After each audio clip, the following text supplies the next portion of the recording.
Hello students, this is your computer teacher Muhammad Israr and I welcome you again in this online session. Students, chapter 5 is still going on and the title of the chapter is Programming in Java. तो students इस chapter में मैं आपको बहुत सारी चीज़ें already सिखा चुका हूँ। इस प्रोग्रामिंग के इंट्रोडक्शन में आपको कुछ ऐसी चीज़ें भी पढ़ने को मिली हैं जो आपने आज से पहले नहीं पढ़ी हो या इस क्लास से पहले कभी नहीं पढ़ी थी। ठीक है, इसमें मैं आपको बता चुका हूँ प्रोग्रामिंग की ज़रूरत क्यों पड़ती है। ठीक है, और प्रोग्राम क्या होते हैं, प्रोग्रामिंग लैंग्वेज क्या होती है, प्रोग्राम के कंपोनेंट्स क्या होते हैं, ब्लू जे क्या है, ब्लू जे में प्रोग्रामिंग करने के बेसिक स्टेप्स क्या क्या हैं, ये आपको मैं ऑलरेडी बता चुका हूँ। इसमें आपको मैं जो क्लास को रन कराना, कंपाइल कराना, ये भी बता चुके हैं। जावा कैरेक्टर सेट क्या होते हैं, इनमें टोकन्स कौन कौन से होते हैं, लिटरल कॉन्स्टेंट ये क्या है, ये सब आपको मैं ऑलरेडी सिखा चुका हूँ। लास्ट टॉपिक जो मैंने आपको एक्सप्लेन किया था वो किया था मैथमेटिकल ऑपरेटर्स। ठीक है, रिलेशनल ऑपरेटर्स भी आपको मैं बता चुका हूँ। आज हम स्टार्ट करेंगे लॉजिकल ऑपरेटर्स यहाँ से। There are 3 logical operators in Java. Java में 3 लॉजिकल ऑपरेटर्स होते हैं। अब लॉजिकल ऑपरेटर्स जो होते हैं वो किसी लॉजिक पे बेस्ड ट्रू या फॉल्स वैल्यू को देते हैं। लॉजिक लगाया जाता है कि ये स्मॉलर है या ग्रेटर है, लेकिन यहाँ पर क्या होता है, यहाँ पर 2 कंडीशंस को कंपेयर किया जाता है। उसके बाद यहाँ पर आंसर हमें बूलियन में मिलता है। बूलियन यानी यस या नो में मिलता है।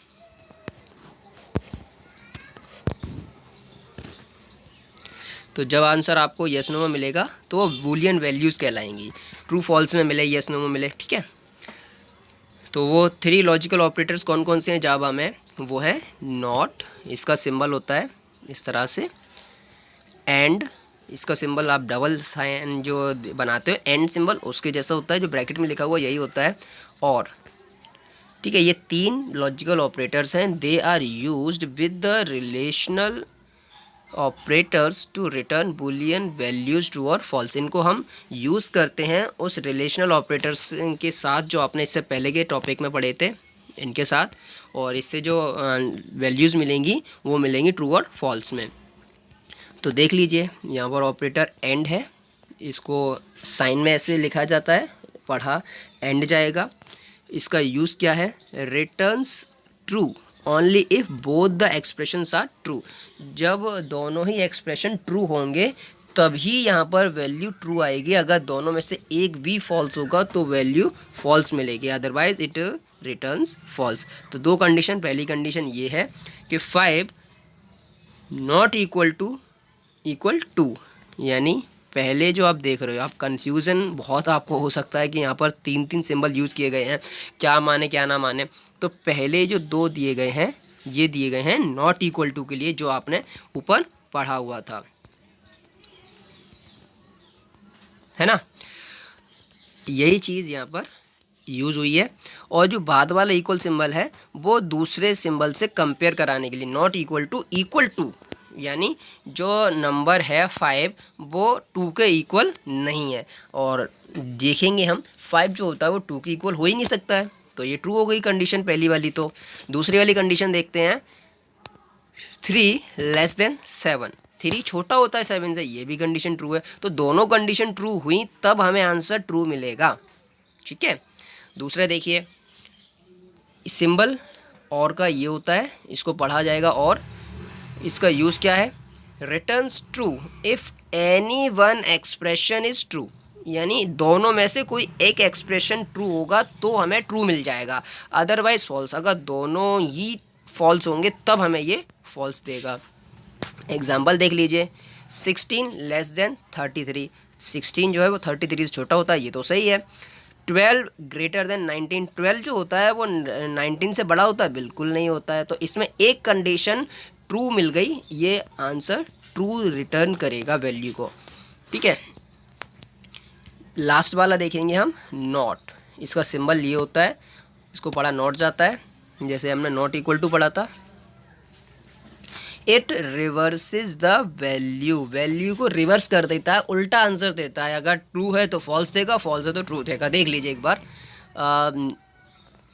नॉट, जब 10 जो है वो 20 से छोटा हो, तो 10 जो होता है वो 20 से छोटा ही होता है, लेकिन यहाँ पर हमें आंसर मिलेगा false.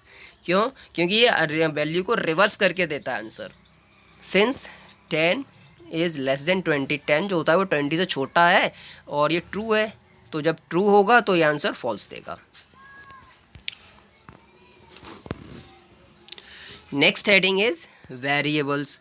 Variables are named locations in the memory to store different types of data. Variable क्या होते हैं? वो नेम्ड लोकेशंस हैं मेमोरी में जो स्टोर करने के लिए काम में आते हैं। डेटा को आप स्टोर कराते हैं इस वेरिएबल के थ्रू, ठीक है। कोई भी प्रोग्राम आप बनाते हैं तो उन वेरिएबल में उनकी वैल्यू को स्टोर कराते हैं।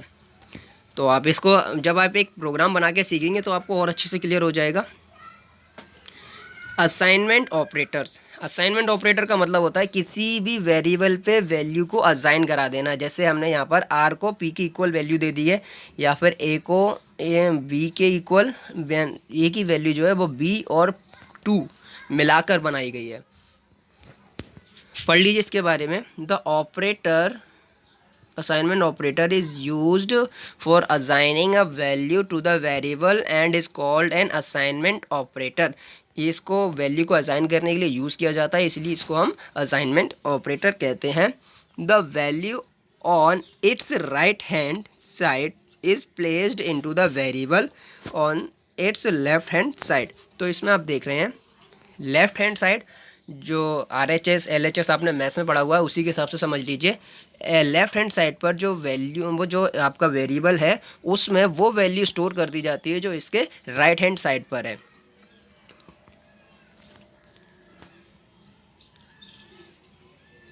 The value on the right hand on the right can also be an expression. तो यहाँ पर जो वैल्यू है वो राइट साइड वाली केवल एक वेरिएबल या एक नंबर ना हो करके पूरा एक्सप्रेशन भी हो सकता है। जैसे यहाँ पर दिया गया है कि जो b की वैल्यू है वो a की वैल्यू है b+2 है।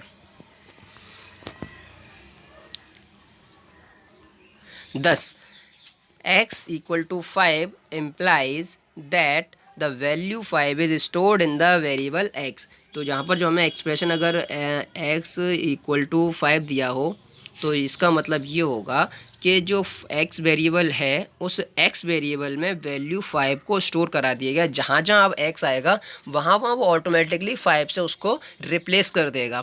The previous value stored in x is lost. अगर इससे पहले प्रोग्राम में आपने कहीं भी उस वैल्यू को स्टोर कराया था, x में कोई और वैल्यू दी थी, तो वो क्या होगी? वो लॉस्ट हो जाएगी, यानी वो अब हट जाएगी।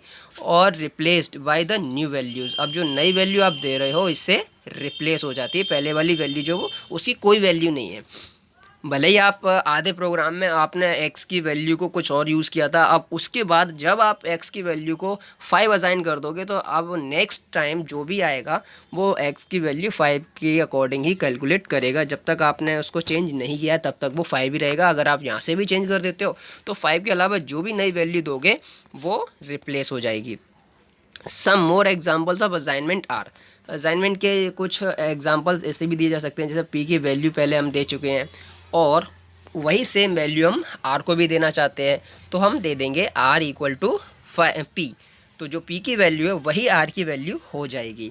या फिर हम b की वैल्यू कोई असाइन कर चुके हैं। सपोज़ हम b की वैल्यू 5 ऑलरेडी असाइन कर चुके हैं और अब हम दे रहे हैं a इक्वल टू b+2। तो a की जो वैल्यू होगी वो होगी, v की वैल्यू 5 थी, इसमें 2 को ऐड करा दिया तो a की वैल्यू जो हो जाएगी वो 7 होगी। अब जहाँ जहाँ a होगा वहाँ वहाँ वो 7 के अकॉर्डिंग कैलकुलेशन करेगा। Data types. Data types refers to the kind of data used in program. Data types का मतलब है वो डेटा का टाइप जो यूज़ किया गया है आपके प्रोग्राम में। Data types in Java are classified under 2 categories. इसमें 2 कैटेगरी में डेटा को क्लासीफाई किया जा सकता है, प्रिमिटिव एंड रेफरेंस। अब इसमें देखेंगे integer, byte, short, long, float, double, boolean and char are primitive data types. ये क्या हैं? ये प्रिमिटिव डेटा टाइप्स हैं।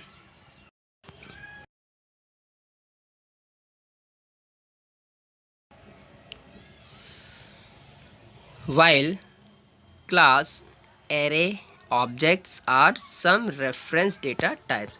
और जो क्लास है, एरे हैं, ऑब्जेक्ट्स हैं, वो रेफरेंस डेटा टाइप्स है। तो अब इनके यूजेस आप सीखेंगे जब प्रोग्राम आपको बना के दिखाया जाएगा।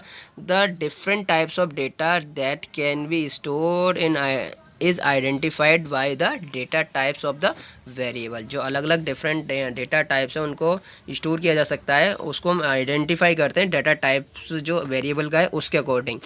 यानी इंटीजर की वैल्यू है उसके हम डेटा टाइप्स है उसके अकॉर्डिंग समझेंगे। ठीक है। Numeric data type, to store numbers you can use integer, byte, short, long, float और डबल। तो हम नंबर की वैल्यू स्टोर कराने के लिए इंटीजर को यूज़ करते हैं, बाइट को यूज़ करते हैं, शॉर्ट को यूज़ करते हैं, लॉन्ग को यूज़ करते हैं, फ्लोट को यूज़ करते हैं। तो स्टूडेंट्स इसमें अंतर क्या होता है कि इंटीजर जो होता है उसमें केवल और केवल हम होल नंबर को ही यूज़ कर सकते हैं, इसमें डेसिमल की कोई वैल्यू नहीं होगी।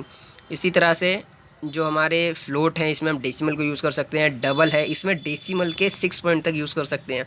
तो ये इनके डिफरेंट टाइप्स के हिसाब से इनको नाम दिया जाता है। For example, for storing age, अगर हम एज को स्टोर करना चाहते हैं, यू कैन यूज़ इंटीजर और short data types, where age to store the percentage of marks you can use float data types. तो एज को स्टोर करना चाहते हैं, एज को हम होल नंबर में लिखेंगे तो हम इंटीजर और शॉर्ट दोनों में से कोई भी यूज़ कर सकते हैं।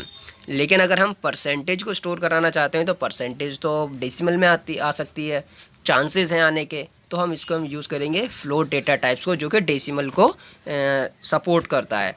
लेकिन अगर हमने इंटीजर में परसेंटेज ली तो इससे क्या होगा, सपोज़ हमने अगर इंटीजर में परसेंटेज ली होती तो किसी के परसेंटेज अगर 72.46 आ रहा है तो वो डेसिमल के बाद वाले पॉइंट को इग्नोर कर देगा, तो सिर्फ और सिर्फ वो 72 को कंसीडर करेगा। तो इस प्रॉब्लम से बचने के लिए हम यूज़ करेंगे डेसिमल वाले जितने भी नंबर आने के चांसेस होते हैं, जितने भी ऐसे प्रोग्राम होते हैं जिसमें लगता है कि आंसर हमारा डेसिमल में हो सकता है या वैल्यूज़ हमें इन डेसिमल में इंसर्ट करानी पड़ सकती हैं, तो वहाँ पर हम फ्लोट को यूज़ करें या डबल को यूज़ करें। You can use double for better accuracy.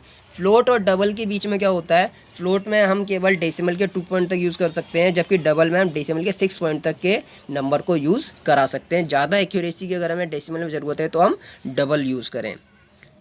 Example, integer x equal to 10, जब हमने होल नंबर की वैल्यू ऐड कराई है,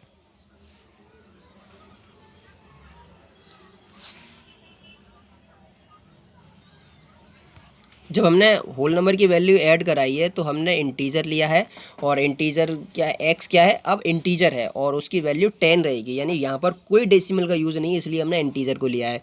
डबल y जो है 2.5 की वैल्यू असाइन करा रहे हैं। अब यहाँ पर जब हमें डेसिमल के नंबर को स्टोर कराने की ज़रूरत पड़ी तो हम यहाँ पर इंटीजर नहीं लेंगे, फिर हम डबल को असाइन कराएंगे। String and character data types, both these data types are used to store characters. Character data types could be numbers, alphabets और special characters। तो जो भी डेटा टाइप्स होते हैं वो हम कैरेक्टर्स को यूज़ करने के लिए यूज़ करते हैं। कैरेक्टर डेटा टाइप्स में आपके नंबर भी हो सकते हैं, अल्फ़ाबेट्स भी आती हैं, या स्पेशल कैरेक्टर्स जो भी सिंबल्स होते हैं वो आ सकते हैं। To store a single character, the char data type is used, and when you want to store a stream of characters, we can use the string data type। String data type को हम use कर सकते हैं किसी भी नाम को अगर हम इंसर्ट कराना चाहते हैं, ठीक है, या कोई नंबर हम लेना चाहते हैं, कोई भी ऐसी चीज़ लेना चाहते हैं जिसका मैथमेटिकल यूज़ नहीं करना है, तो हम उसको कैर डेटा टाइप में स्टोर कराएंगे। When we want to store a stream of characters, stream of character का मतलब है बहुत सारे कैरेक्टर्स को एक साथ हम यूज़ करना चाहते हैं, तो हम स्ट्रिंग डेटा टाइप्स को यूज़ कराएंगे। For example, to store the section ABC you can use the char data type, जिसमें केवल एक ही कैरेक्टर असाइन होगा, ठीक है।